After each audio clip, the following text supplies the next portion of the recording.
Hello guys, welcome back to our channel. So, pakita ko lang sa inyo kung paano ko maglinis ng mga kaganito. Combi blinds. 4 years old combi blinds. After 4 years na ikabit siya, napakadumi na. So, pinalinisan sa atin ng may-ari. So, ito. Gumawa ko na pinakabatya ko.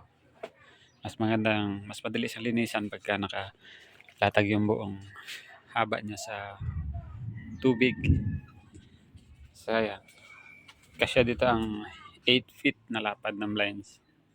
So, maliliit lang naman yung blinds natin. So, hinabaan ko dito para dalawa yung nalalagay at a time. Dalawa kami ng asawa ng lilinis. So, mas mabilis siya. So, ganyan ko lang nilinis guys. Kinuskos ko ng powder detergent. Tapos, gamit ang foam or sponge. Dahan-dahan kong kinukuskus yung mga dumi. Lahat ng likabok. Tapos yung mga dumikit na mancha. So, ayan, nagpalit din ako ng tubig after masabon ko lahat para mabanlawan naman. Mas maganda siyang banlawan kapag ganyan nakalubog sa tubig. Nakasawsaw sa tubig yung buong haba ng weed niya.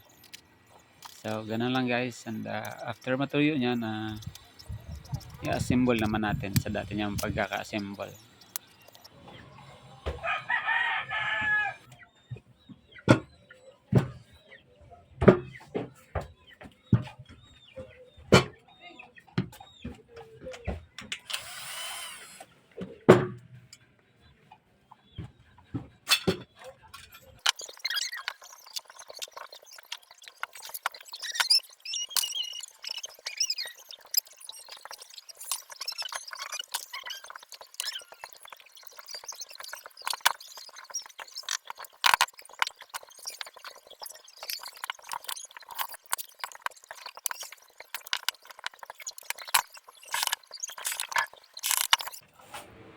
Yan guys, ready for reinstallation ng ating mga combi blinds after malinisan.